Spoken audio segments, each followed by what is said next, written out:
بسم اللہ الرحمن الرحیم۔ السلام ناظرین، پروگرام نیوز سائٹ میں خوش آمدید اور میں ہوں نجم ولی خان، اور آج کا پروگرام بجٹ کے حوالے سے سب سے پہلا پارٹ بجٹ پاکستان تحریک انصاف کی حکومت کل پیش کرنے جا رہی ہے۔ اکنامک سروے آف پاکستان جو ہے وہ پیش کر دیا گیا، اور اس وقت جو ہماری صورتحال ہے وہ آپ کے سامنے آ چکی ہوئی ہے۔ یقینی طور پر کرونا کی وجہ سے ہماری معیشت کو ایک بڑے نقصان کا سامنا کرنا پڑا، لیکن اس سے پہلے بھی ہماری اکانومی کی صورتحال کچھ اچھی نہیں تھی، لیکن کرونا کی آمد کے بعد، لاک ڈاؤن کے بعد اس کے امپیکٹس جو ہیں سامنے آنے شروع ہو گئے ہیں۔ آئی ایم ایف کے ساتھ مذاکرات کے حوالے سے خبریں بھی آپ تک پہنچ چکی ہوئی ہیں۔ سرکاری ملازمین یہ چاہتے ہیں کہ ان کی تنخواہوں میں اضافہ ہو، اور کم از کم اتنا اضافہ ضرور ہو کہ اس وقت مہنگائی کی جو شرح ہے اس میں وہ اپنے گھر کے اخراجات بہتر طور پر چلا سکیں۔ اطلاعات یہ ہیں کہ شاید 15 سے 20% تک اضافہ ہو سکتا ہے، کیونکہ اخباری اطلاعات کے مطابق، میڈیا کی اطلاعات کے مطابق حکومت پاکستان کے اور آئی ایم ایف کے جو مذاکرات ہیں وہ کامیاب ہوئے ہیں، اور یہ جو فیصلہ تھا اس سے پہلے کہ فریز کر دی جائیں تنخواہیں، وہ فیصلہ واپس ہو چکا ہے۔ لیکن حتمی فیصلہ، حتمی اعلان تو یقینی طور پر کیبنٹ میٹنگ کے بعد، منظوری کے بعد ہی سامنے آئے گا، اور اس وقت تک جو ہے ہمیں انتظار کرنا پڑے گا۔ سرکاری ملازمین غصے میں ہیں، وہ یوم سیاہ منا رہے ہیں، احتجاج کر رہے ہیں، لیکن میں سمجھتا ہوں کہ ہمارے تمام طبقات کو اس وقت ملک کی موجودہ صورتحال کو سامنے رکھنا پڑے گا۔ لیکن اس کے ساتھ ساتھ ہم جہاں پہ موجودہ صورتحال کو، معاشی صورتحال کو سامنے رکھیں گے، اس کے ساتھ ساتھ ہمیں یہ بھی دیکھنا ہوگا کہ پاکستان تحریک انصاف کی حکومت کے دعوے کیا تھے، اعلانات کیا تھے، ان کا منشور کیا تھا۔ وہ جب شور مچایا کرتے تھے، وہ جب یہ کہا کرتے تھے کہ جب تحریک انصاف کی حکومت آئے گی تو پھر سڑکوں پر پیسے خرچ نہیں ہوں گے، انڈر پاسز پر، فلائی اوورز پر پیسے خرچ نہیں ہوں گے۔ پیسے کہاں پر خرچ ہوں گے؟ پیسے خرچ ہوں گے تعلیم کے اوپر، پیسے خرچ ہوں گے صحت کے اوپر، انسانوں کے اوپر۔ وہ اس کو انسانوں کے اوپر خرچ کرنے کی بات کیا کرتے تھے، لیکن ہمارے پاس جو خبر موجود ہے تعلیم کے حوالے سے، صحت کے حوالے سے بھی ہم بات کریں گے کہ اس وقت حکومت کی جو ترجیحات ہیں وہ کس طرح پیسے خرچ کر رہی ہے۔ لیکن اس سے پہلے ذرا ہائر ایجوکیشن کی بات کر لیتے ہیں۔ تحریک انصاف کی حکومت نوجوانوں کی حکومت، اس نوجوانوں کی حکومت نے ہائر ایجوکیشن کے بجٹ میں کیا کرنے جا رہی ہے؟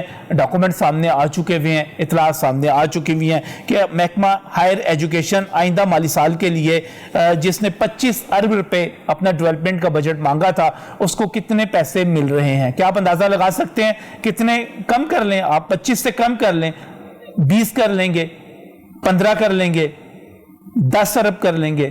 جی نہیں، ایسا بھی کچھ نہیں ہے۔ جو اطلاعات ہیں وہ یہ ہیں کہ 3.7 بلین، 4 ارب روپے سے بھی کم ہائر ایجوکیشن کے لیے رکھے جا رہے ہیں، اور جہاں پر اس وقت 793 سرکاری کالجز ہیں، اگر آپ ان کی ڈیولپمنٹ کے حوالے سے، وہاں پر کلاسز کی تعمیر کے حوالے سے چیزوں کو دیکھیں تو آپ خود اندازہ لگا سکتے ہیں کہ کتنے پیسے کسی کالج کو ملیں گے۔ گزشتہ برس بھی تحریک انصاف کی حکومت نے 8 ارب روپے یہاں پر رکھے تھے، اور 8 ارب روپے میں سے بھی آدھے جو تھے وہ استعمال نہیں ہو سکے تھے، وہ واپس لے لیے گئے تھے۔ اب رکھے ہی 4 ارب سے بھی کم جا رہے ہیں۔ ہائر ایجوکیشن کا مستقبل ہے کیا؟ نوجوانوں کا مستقبل ہے کیا؟ اس پر بات کریں گے۔ میں مشکور ہوں، راشد منظور صاحب یہاں پر اسٹوڈیوز میں ہمارے ساتھ موجود ہیں۔ یہ خبر انہوں نے ہی بریک کی کہ یہاں پر ہائر ایجوکیشن کے ساتھ کیا ہونے جا رہا ہے۔ راشد، اگر ہم یہ بات کرتے ہیں، آپ جب یہ خبر بریک کر رہے تھے تو آپ نے یہ بھی بتایا کہ صرف ایک یونیورسٹی کا بجٹ، پنجاب یونیورسٹی کا بجٹ 9 ارب روپے ہے، اور جب ہم کالجز کے ساتھ کمپیریزن میں آتے ہیں تو 3.75 بلین، 3.7 بلین رکھ دیا جائے تو اس طرح کیسے چلے گا؟ ہائر ایجوکیشن کو ہم کس طرح چلا پائیں گے؟ نوجوانوں کا مستقبل کیا ہوگا یہاں پر؟ بہت شکریہ نجم بھائی۔ اس پہ تازہ ترین اپڈیٹ جو ہے وہ میں آپ کو مزید دیتا ہوں کہ اپوزیشن نے پنجاب اسمبلی میں باقاعدہ طور پر تحریک التواء کار جمع کروا دیا ہے، اور انہوں نے کہا جی اس کو ایجنڈے کا حصہ بنایا جائے اور اس پہ بحث کروائی جائے بجٹ آنے سے پہلے، کیونکہ فیڈرل گورنمنٹ کا بجٹ آنا ہے، اس کے بعد پنجاب کا آنا ہے۔ پنجاب اسمبلی کا اس وقت اجلاس چل رہا ہے، تو وہاں پر بحث ہو سکتی ہے، بات ہو سکتی ہے، ڈیمانڈ کی جا سکتی ہے۔ پریشر تو بلٹ اپ کر رہی ہے اپوزیشن، لیکن جو صورتحال ہمارے سامنے ہے، اب دیکھیں پنجاب میں 793 کالجز تو آپ نے بتا دیے، اس کے علاوہ 9 تعلیمی بورڈز ہیں نا، board of intermediate and secondary education جو ہیں وہ 9 ہیں 9 ڈویژنز میں، اب وہ بھی ہائر ایجوکیشن ڈپارٹمنٹ کے انڈر آتے ہیں۔ اس کے علاوہ پنجاب ہائر ایجوکیشن کمیشن ہے، پی ایچ ای سی ہے، جو کہ ریگولیٹ کرتا ہے ڈگریز کے معاملات کو پنجاب میں پورے پروونشل سطح پہ پرائیویٹ سیکٹر اور پبلک سیکٹر کو.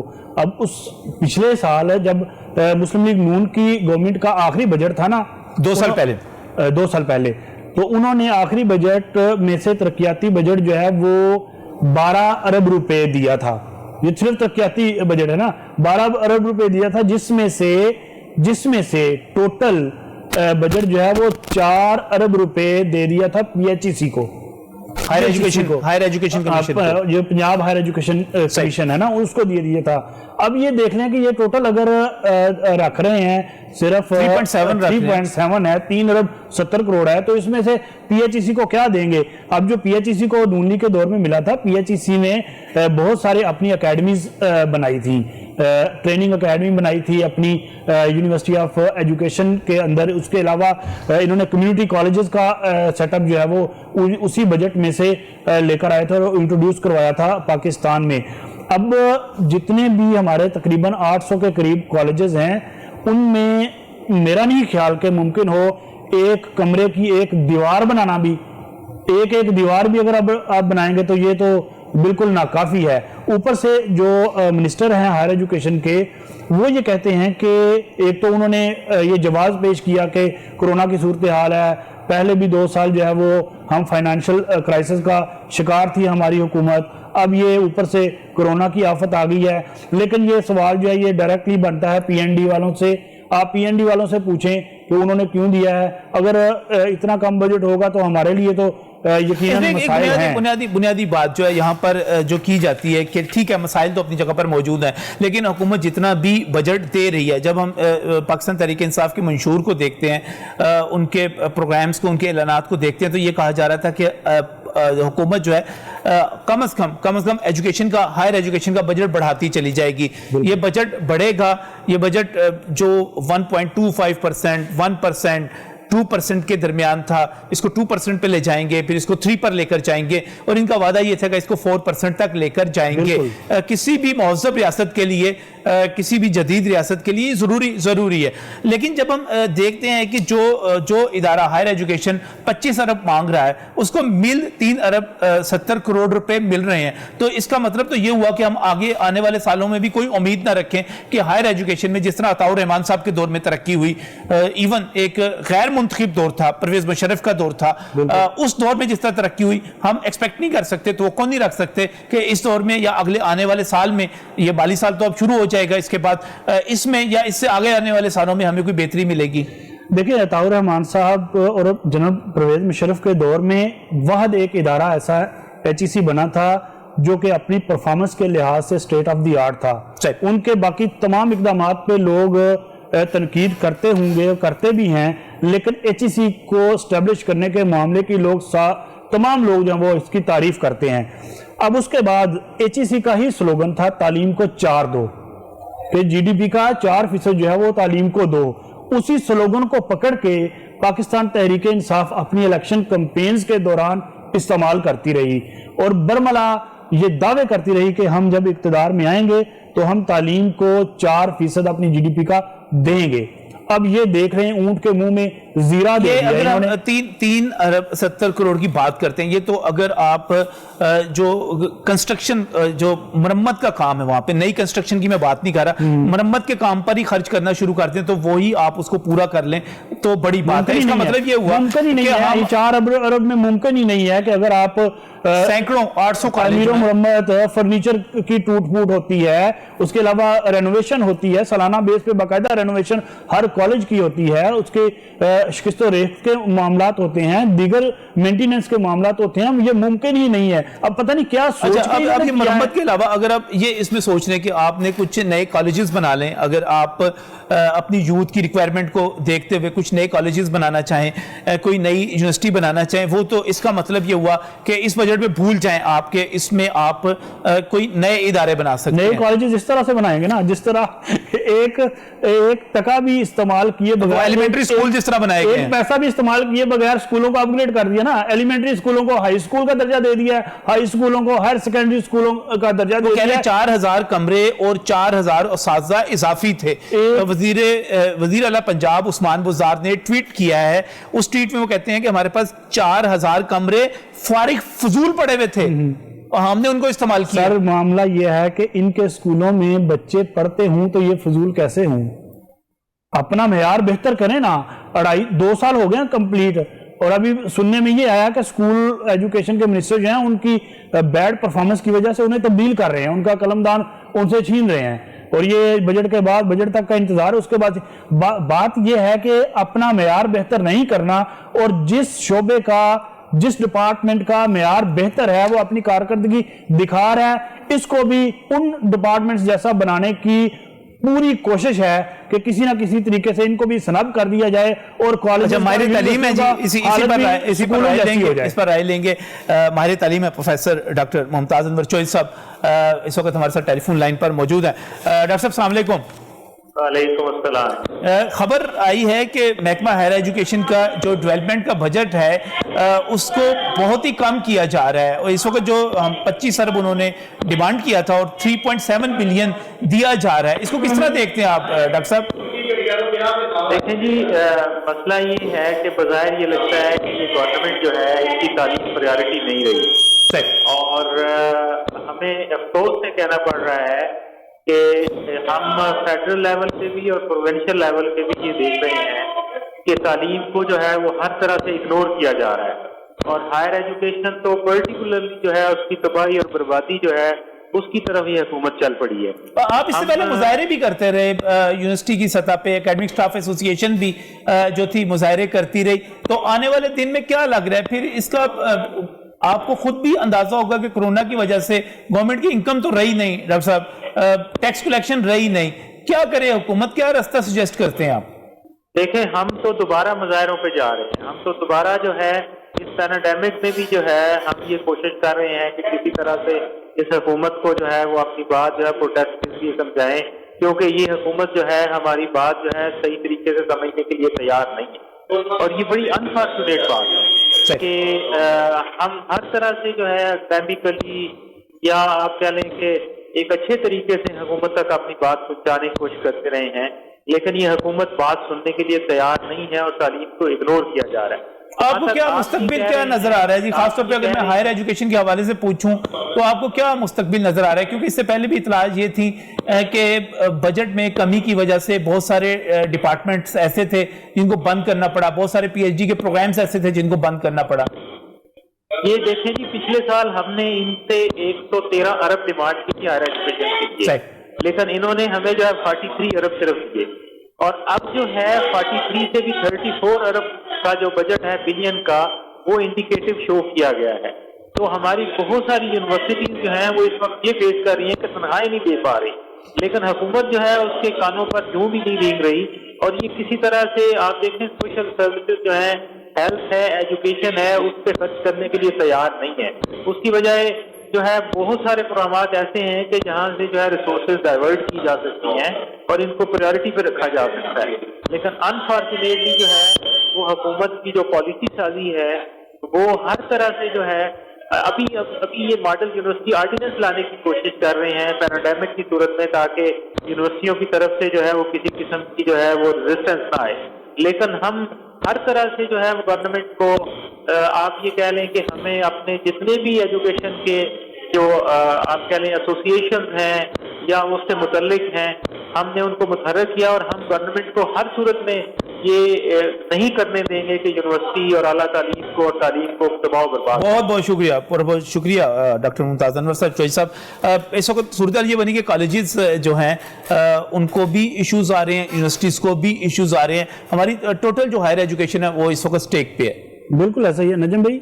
ہم دیکھیں نا, ایک عمومی رجحان جو ہے وہ ہمارا یہ ہوتا ہے کہ عموماً عام پیرنٹس کی ہمیشہ یہ خواہش ہوتی ہے کہ اسکول لیول پہ بچوں کو پرائیویٹ اسکولوں میں لوگ پڑھانے کو ترجیح دیتے ہیں, کیونکہ گورنمنٹ اسکولوں کا ہمارا معیار دیکھ لیں اور کمپیئر کر لیں پرائیویٹ اسکولوں کے ساتھ. لیکن جب ہائر ایجوکیشن کا معاملہ آتا ہے نا میٹرک کے بعد, تو ہر والدین کی خواہش یہ ہوتی ہے کہ ان کا بچہ پبلک سیکٹر کی یونیورسٹی میں جائے.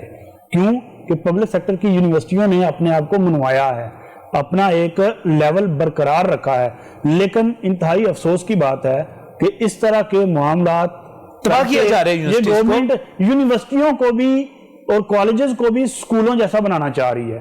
یہ بن جائیں گے, اور یہ بن گئے تو ہم دیکھ لیں کتنی دہائیوں سے ہمارے اسکول بہتر نہیں ہو پا رہے, اور اگر یہ بھی ڈکلائن میں چلے گئے تو پھر کیا حال ہوگا ہماری تعلیمی نظام کا. اور اس وقت یہ صورتحال بنتی چلی جا رہی ہے کہ ہماری پرائیویٹ سیکٹر کی یونیورسٹیز جو ہیں پرفارم کر رہی ہیں, رزلٹ دے رہی ہیں, اور لوگوں کا اعتماد اس طرف بڑھتا چلا جا رہا ہے. لیکن اس کے ساتھ ساتھ سرکار کو اپنی یونیورسٹیز کو تباہ کرنا کسی بھی حکومت کو وہ زیب نہیں دیتا. تو ہم تو یہی درخواست کر سکتے ہیں, بہت بہت شکریہ آپ کا تشریف لانے کے لیے, لیکن حکومت سے یہ درخواست کی جا سکتی ہے کہ اس پر دوبارہ نظر ثانی کی جائے, اس پر نظر ثانی کی جائے, اس کو دیکھا جائے کہ یہ اگر آپ ڈیولپمنٹ کا بجٹ اس طرح کم کر دیں گے تو بہتری کہیں نہیں آئے گی. بات ہو رہی ہے یہاں پر تعلیم کے حوالے سے, اگلی بات کریں گے صحت کے حوالے سے. وہ بڑی دلچسپ بات ہے. ایکسپو سینٹر فیلڈ ہاسپٹل بڑے دعوے کیے گئے تھے, یہ کہا گیا تھا کہ وہاں پر جو ہم نے کمال کر دیا ہے اور بہت کم خرچ کے اندر بہت تھوڑے دنوں میں ہم نے ایک ہاسپٹل بنا دیا ہے. ناظرین, صورتحال یہ ہے کہ وہاں پر صرف اور صرف سیٹ اپ کے چارجز جو مانگے گئے ہیں وہ 37 کروڑ 9,94,000 روپے ہیں. بڑے اس کے حوالے سے دلچسپ اعداد و شمار ہیں, آپ کے سامنے پیش کریں گے, لیکن اس بریک کے بعد.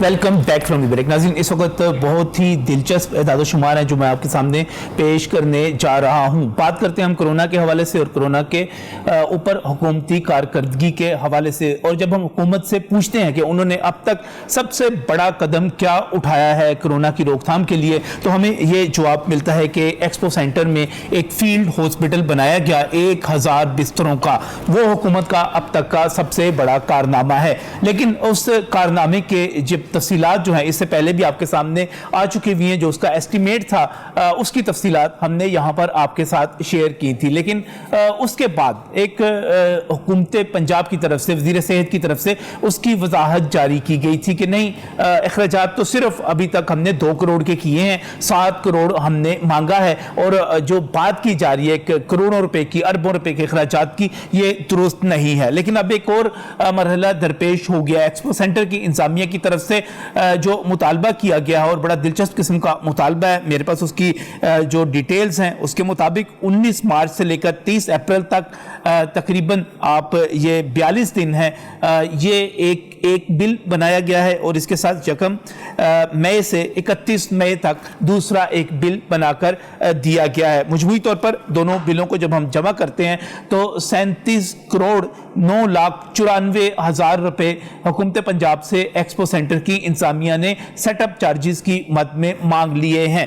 یہ اخراجات ہیں کس چیز کے؟ وہ کہتے ہیں جی ہماری یہاں پر بجلی خرچ ہو رہی ہے, ہمارے یہاں پر گیس خرچ ہو رہی ہے, ہمارے یہاں پر جو بیز ہیں وہ استعمال ہو رہی ہیں, اور ہمیں اگر یہ پیسے نہ دیے گئے تو اس کے نتیجے میں یہاں پر بجلی کا کنیکشن ایکسپو سینٹر کا کٹ جائے گا, یہاں پر گیس کا کنیکشن جو ہے کٹ جائے گا. جب میں مجموعی طور پر 73 روز کے اس بل کو دیکھتا ہوں, یعنی کہ اب جون شروع ہو چکا ہے, آج جب ہم 11 جون کو یہ پروگرام کر رہے ہیں تو ہمارے پاس جو اعداد و شمار اور جو بل موجود ہے وہ 31 مئی تک کا ہے. ان 73 روز کا بل جو 37 کروڑ 9,94,000 روپیہ, اس کو اگر آپ تقسیم کر دیں 73 روز کے اوپر تو تقریباً یہ ہر روز کا خرچ 50,82,109 روپے بنتا ہے. یہ دلچسپ صورتحال ہے کہ اس میں 50,82,109 روپے کے اخراجات میں وہ ڈاکٹروں کے تنخواہیں اس میں شامل نہیں ہیں, ادویات اس میں شامل نہیں ہے, خوراک اس میں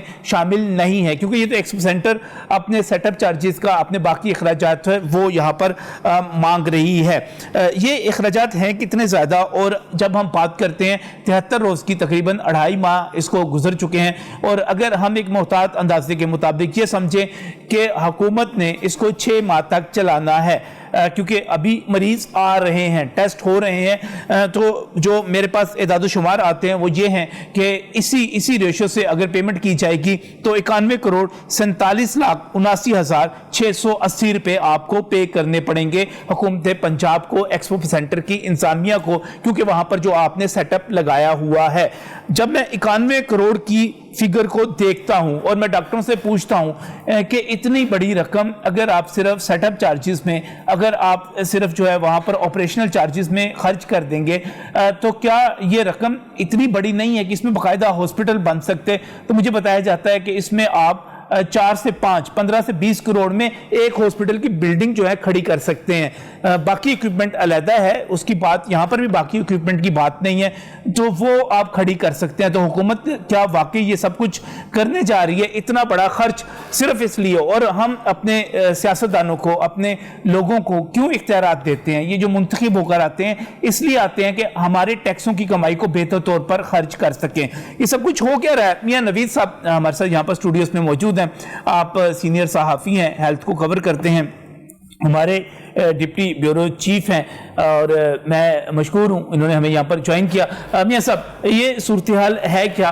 پیشنٹ کتنے وہاں پر آ رہے ہیں, کہ کتنے وہاں پر, کتنوں کا علاج, کتنوں کا, کیونکہ وہاں پر شکایات علاج کی بھی تھیں, کتنوں کا علاج ہو رہا ہے؟ اعداد و شمار ہیں کیا آپ کے پاس؟ نجم بھائی, ایک تو یہ ہے کہ یہ 1000 بیڈز پر مشتمل یہ بنایا گیا تھا, لیکن آج تک بدقسمتی سے یہ جو ایکسپو سینٹر, جو قرنطینہ سینٹر بنایا گیا, آج تک فل نہیں ہو سکا, اور یہاں پر آج تک 1000 کے قریب پیشنٹ داخل نہیں ہوئے. 1000 نہیں ہوئے ابھی آج کی اعداد و شمار میں آپ کو بتا دوں کہ ابھی صرف وہاں پر 60 سے 70 مریض ہے, جو میرے ذرائع نے کنفرم کیا ہے. 60 سے 70 مریض اس وقت وہاں پر موجود ہیں. 60 سے 70 مریض موجود ہیں؟ بالکل, 1000 میں سے صرف 60 سے, جو باقی سارے بیڈز خالی پڑے ہوئے ہیں, اور وہاں پر جو ڈاکٹرز تھے ان کو بھی انہوں نے چینج کر کے میو ہسپتال میں واپس بھیج دیا ہے. تو سب سے بڑی بدقسمتی کی بات یہ ہے کہ یہ وزیر اعظم پاکستان, وزیر اعلیٰ پنجاب نے اس کو اسٹیٹ آف دا آرٹ منصوبہ, خاص طور پر پنجاب کا سب سے بڑا, بلکہ پاکستان کا سب سے بڑا قرنطینہ سینٹر بنایا گیا تھا, اور بڑی تعریف کی گئی تھی. لیکن بدقسمتی سے یہاں پر اب چونکہ ڈاکٹرز یہ کہتے ہیں کہ اگر یہاں پر کسی مریض کو اگر ہم لاتے ہیں, چونکہ اب مریض بغیر علامات کے نہیں ہے, اب کنفرم مریض اتنی زیادہ تعداد میں ہے کہ اس وقت لاہور کے کسی بھی سرکاری ہسپتال میں اگر آپ کو وینٹیلیٹر کی ضرورت پڑتی ہے تو نہیں ملتا. آئی سی یو مکمل طور پر فل ہو چکے ہیں, وارڈ مکمل طور پر فل ہے. تو اس سنا میں اگر اس کی بات کر لیں ایکسپو سینٹر قرنطینہ کی, تو ڈاکٹر یہ کہتے ہیں کہ ہمارے پاس وہاں پر ایک سیچوریشن چیک کرنے کے لیے مشین تک نہیں ہے. اگر کسی کا بلڈ پریشر چیک کرنا ہو تو وہ ہمارے پاس آلہ نہیں ہے. تو یہ چونکہ حکومت نے بنایا تھا کہ یہاں پر مریضوں کو زیر علاج رکھا جائے گا, لیکن وہاں پر آپ کے پاس بلڈ پریشر چیک کرنے کے لیے وہاں پر موجود نہیں ہیں. 60 مریض وہاں پر رہ گئے ہیں, اور ہم بات کر رہے ہیں کروڑوں روپے کی. اور یہ تب انہوں نے کیا جب مریضوں نے وہاں پر احتجاج کرنا شروع کیا, تو انہوں نے دیکھا کہ جیسے جیسے احتجاج بڑھتا گیا اور لوگ چونکہ بڑے نالاں تھے کہ یہ کیا انہوں نے سسٹم بنایا, تو انہوں نے لوگوں کو ہوم آئسولیشن کر کے گھروں کو بھیجنا شروع کر دیا. اور اب صرف 1000 کے بیڈز میں مشتمل جو ایک اسٹیٹ آف دا آرٹ ہسپتال کہا جاتا تھا, وہاں پر نہ وینٹیلیٹر ہے, نہ بلڈ چیک کرنے والا آلہ ہے, نہ سیچوریشن چیک کرنے والی کوئی ایسی چیز ہے, نہ وہاں پر کوئی دوائی ہے. اور ڈاکٹرز بھی وہاں پر جو لگائے گئے تھے ان کو میو ہسپتال میں بلا لیا گیا. صرف 60 مریض ہیں. اور میں سب سے بڑی بات یہاں پر یہ کہوں گا کہ جب یہ اس کا افتتاح کیا گیا تھا تو بڑے دعوے کے ساتھ یہ کہا گیا تھا کہ ساتھ ہی جو چونکہ شوکت خانم ایک بڑا ہسپتال ہے اور ان کے جو 10 کے قریب وینٹیلیٹرز ہیں ہم استعمال کریں گے, لیکن وہ بھی آج تک استعمال نہیں ہو سکے. اور ڈاکٹرز کی جو بات ہے, جو لوگ انہوں نے یہاں پر تعینات کیے تھے رنجب بھائی, ان کی بھی ابھی تقریباً اگر صرف لاہور کی بات کریں تو 250 کے قریب ڈاکٹرز کو سیلری نہیں دی گئی, جو 3 ماہ کے لیے کرونا کے حوالے سے جن کو مارچ میں یا اپریل کے شروع میں جنہوں نے جوائننگ دی تھی وہ سیلری سے محروم ہے. تو یہ مکمل طور پر پنجاب حکومت کا جس کا تخمینہ لاگت جس کا آج تک ہمیں جواب نہیں دیا گیا. وزیر صحت پنجاب ڈاکٹر یاسمین راشد سے ہم نے پوچھا کہ اگر آپ نے صرف آپ یہ کہہ رہی ہیں, اس وقت 1 ماہ قبل انہوں نے پریس کانفرنس کی تھی وزیر اعلیٰ ہاؤس میں, تو انہوں نے کہا تھا کہ ہم نے صرف 2 کروڑ خرچ کیا ہے. تو ہم نے کہا جی آپ نے 90 کروڑ کا تخمینہ لاگت کس نے بنایا, یہ ہمیں تو بتا دیں کہ ایسے کس طرح بنتا ہے. تو آج تک ان کا جواب نہیں دے سکی. اور ابھی جو آپ نے نجم بھائی جو داد و شمار شیئر کیے ہیں, تو اس کا مطلب تو یہی ہے کہ اگر 1 یا 2 ماہ یا 3 ماہ مزید یہ چلتا ہے تو یہ 90 کروڑ کا جو پورا تخمینہ بنایا تھا انہوں نے, وہ سارے اخراجات اس کے اوپر لگ جائیں گے. اس پر سارے جو ہے, اور مجموعی طور پر اس وقت جو ہے یہ لگ رہا ہے کہ یہ ہماری ضرورت سے